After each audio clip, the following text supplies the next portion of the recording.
Hello दोस्तों, आज के इस लेक्चर में आपका स्वागत है। मेरा नाम है सुशील कोठे और मैं पांडुरना में good morning spoken English coaching चलाता हूँ। आज का लेक्चर शुरू करते हैं और आज के लेक्चर में आप देखेंगे प्रोनाउन और प्रोनाउन के टाइप्स क्या होते हैं।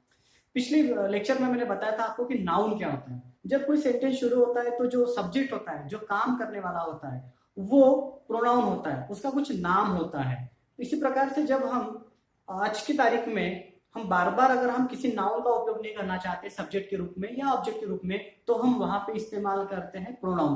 प्रोनाउन के टाइप्स को मैं आपको बोर्ड के माध्यम से बताना चाहूंगा। पर्सनल प्रोनाउन, जिस तरह से पर्सनल नाउन था जब किसी का नाम था, उसी तरह से पर्सनल प्रोनाउन है। पर्सनल प्रोनाउन कौन कौन से होते हैं देखते हैं, और उसको हिंदी में कहते हैं व्यक्तिवाचक सर्वनाम। आई एम टीचिंग इंग्लिश, मैं इंग्लिश पढ़ा रहा हूं। सुशील सर टीचिंग इंग्लिश, सुशील नाम न लेते हुए हमने बोला आई एम टीचिंग इंग्लिश, तो यहाँ पे आई प्रोनाउन हुआ। वैसे वी आर प्लेइंग क्रिकेट, हम क्रिकेट खेल रहे हैं, तो यहाँ पे वी एक प्रोनाउन हुआ।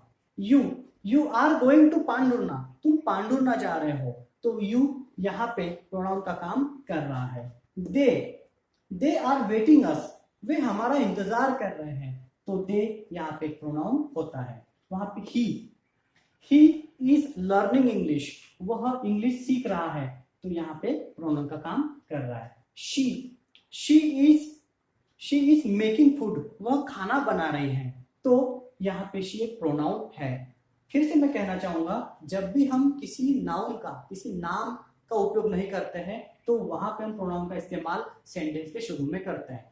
और प्रोनाउन दो तरीके से इस्तेमाल होता है, एक तो सब्जेक्ट के रूप में या फिर ऑब्जेक्ट के रूप में। सब्जेक्ट के रूप में मैंने अभी बताया आई एम टीचिंग इंग्लिश, तो यहाँ पे जो काम कर रहा है वह आई काम कर रहा है किसी चीज का, तो आई यहाँ पे एक प्रोनाउन का काम कर रहा है, लेकिन ये सब्जेक्ट के रूप में है। अगर हम ऑब्जेक्ट के रूप में देखना चाहे तो आप इस एग्जाम्पल को यहाँ देख सकते हैं।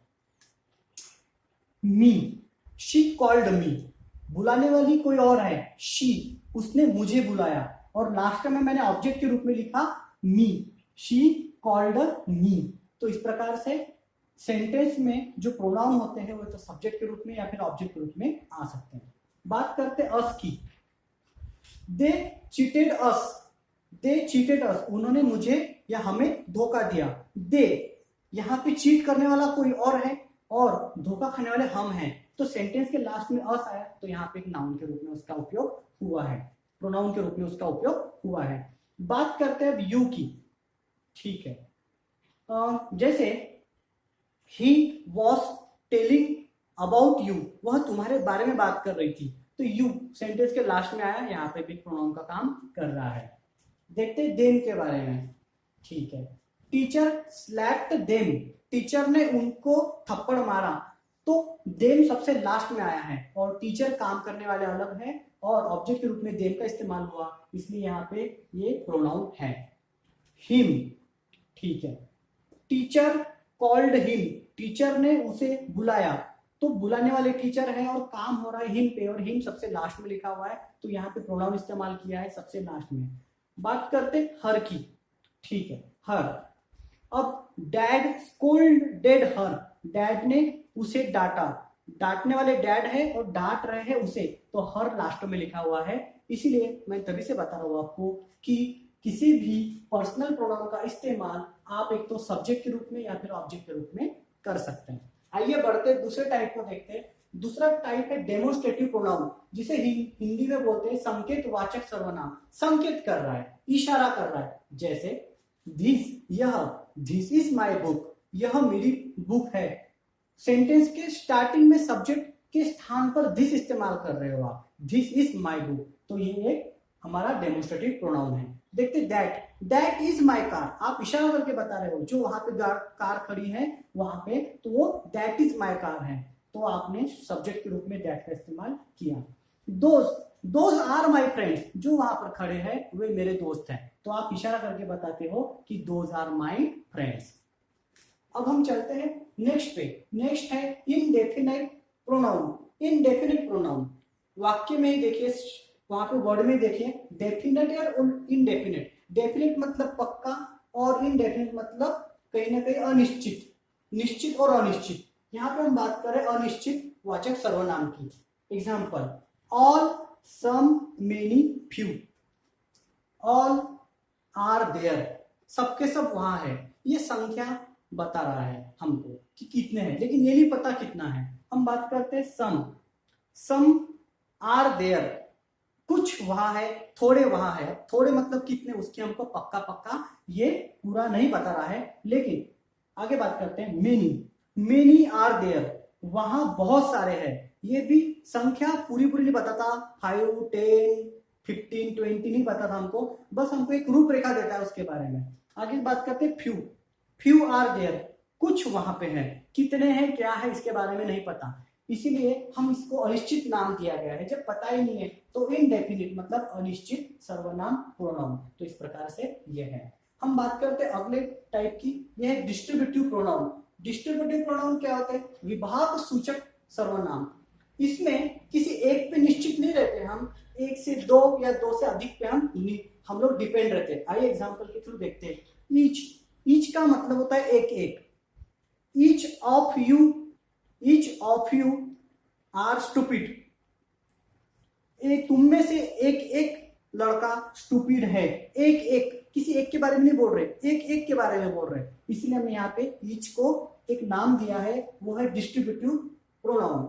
बात करते हैं आइदर की। आइदर या तो, क्या तो तुम, या तो तुम चोर हो या तुम्हारा भाई, मतलब दोनों में से हम पक्का नहीं बता पा रहे इस समय, इसीलिए हमने इनको डिस्ट्रीब्यूटिव प्रोनाउन के अंतर्गत रखा है। नाइदर, ना तो तुम अच्छे हो ना तो तुम्हारे दोस्त, इसीलिए हम बात करेंगे किसी एक के बारे में नहीं है, ना तो तुम ना तो तुम्हारे दोस्त, इसलिए यहाँ पे हमने इस चीज को बोला है डिस्ट्रीब्यूटिव प्रोनाउन।